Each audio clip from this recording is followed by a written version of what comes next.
Did I ever tell you the time when I was living with Robert Kelly from Sex and Drugs and Rock and Roll? Right. He plays the drummer. We used to live together, and he was such a pack rat. He used to just bring shit in off of the fucking street. And I remember one time I was kind of living back and forth between L.A. and New York, and I came back from L.A. This is like the late 90s, and he had taken from off the street the most bootleg fucking Stairmaster I'd ever seen in my life. It was, I swear to God, it was made out of like, I don't even know what, it was like, whatever the material was, it just qualified to be metal. And I remember it was white with these red stripes, and you got on the fucking thing, and it had this little digital clock, and you'd start going on it, and as you held the handles, like any sort of body weight would like sort of bend. The whole thing fucking moved, like the frame that it was on. And I remember he got it and he stuffed it over in the corner, and I just went like, I was like, Bobby, what the fuck is that? He was like, dude, what are you talking about, dude? It's a Stairmaster. I got it off the sidewalk. I got it for free, dude. You want to use it? It's like, no, dude, I'll go to the gym. Fucking gym's like $15 a month. Who gives a shit? So I remember watching him using it one time, and I was laughing my balls off because he weighed like, and he wasn't, the size he is now. I'm not trying to make fun of him here. He was 10 times the size of the thing. It looked like it was built for an 8-year-old, and he was over in the corner like, yeah, in its little ass fucking living room as I'm trying to watch this little kitchen TV that we had that was sitting on this TV VCR, oh my God, TV VCR stand that I made in wood class like my junior or senior year in high school that I gave to my dad. And you were supposed to put the TV on top of it, and then underneath it was the VCR, and then it had two doors that opened on the bottom, like cabinets, and in there you put all your VHS tapes. My dad took I gave it to him, he took the back off the thing, and he stuck the TV underneath it. It was so stupid. You had to lay on the floor to fucking watch it. It was classic my dad. Like, he's just, I guess I'm like him. Like, I just see shit. I don't see it for what it is. And then people look at me like, dude, what the fuck is wrong? That same way that when I stand in front of a stove, and it says turn on the front burner, to me, it's what everybody else considers the back burner. Because the way I look at the stove is it's like I'm standing behind a car. I don't know why. I just look at it like, I don't know, maybe that's my low self-esteem, like I'm standing in the back of the line, so the front of the line's I have no fucking idea. So he took the back off it and shoved the TV under there. And I remember all my friends who, also took shop class, when they would come over my house like years later drinking, they'd be like, dude, what the fuck is the TV? And I was like, dude, I don't even want to tell you. My dad took the back off. He ripped the shelf out and he just stuck the TV down there, and they were laughing. They thought it was the funniest fucking thing ever. They went, here you go, Dad, Merry Christmas or whatever. And he modified it. So anyway, when I moved out, I got it back, minus the back or the shelf. And I remember it was a proud moment that I put this little piece of shit TV on top of it. So that thing's sitting on top.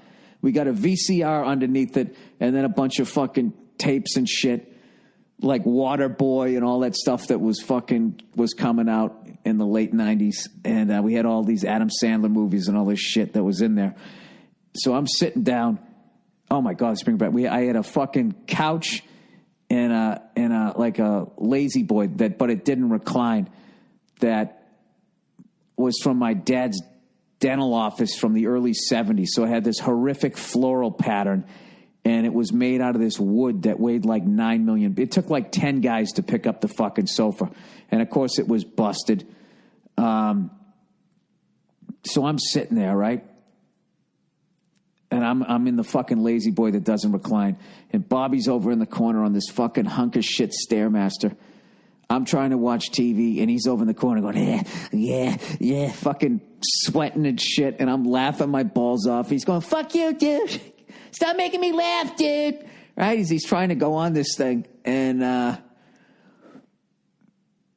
is this the day? I may be combining days. I just remember going into the bathroom, And as I was in the bathroom, you walked out like this big living room. It was a railroad apartment, right? So you walk to the right. He's in the back left of the room. I walk to the right and then immediately make a right into the bathroom. So it's like a fucking hairpin turn.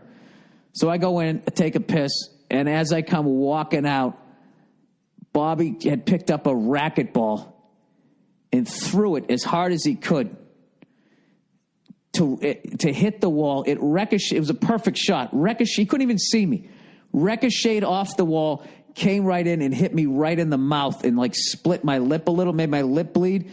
And I remember I had an audition to do Conan O'Brien that night at the fucking at the comic strip. And I was so fucking mad at him, and he was dying laughing because, dude, it was like a 1 in a million shot. It was literally like Larry Bird, off the fucking camper, off the house, blah, blah, blah, nothing but net. Like, he couldn't even see me. He was on this fucking piece of shit Stairmaster he found from off the side, like, and he fucking just fired this thing. Hit me right in the goddamn mouth. So I had to sit there and put pressure on it. And he kept saying he was sorry, but I knew he wasn't. And then I had to get him back. And that's what it was like living with him.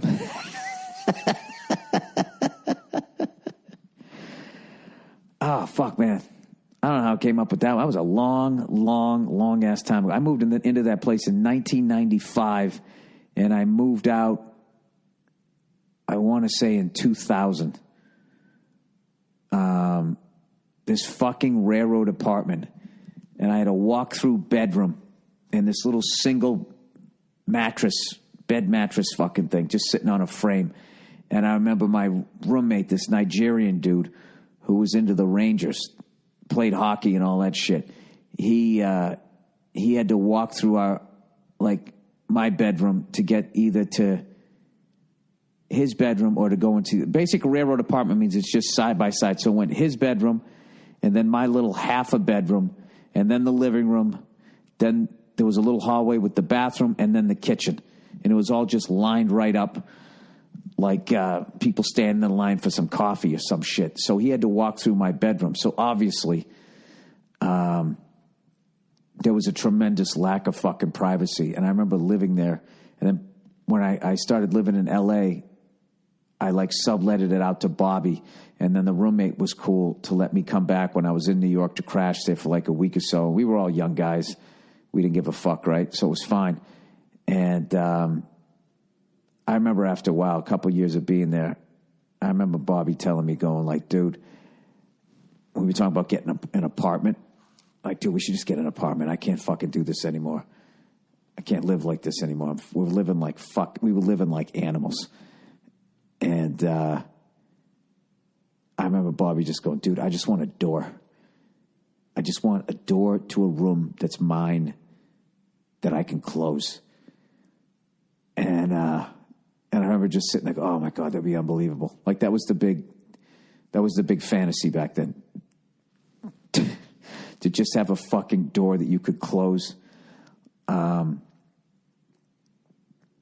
Jesus Christ. Was that 20 fucking years ago? I guess it was. I'm an old man.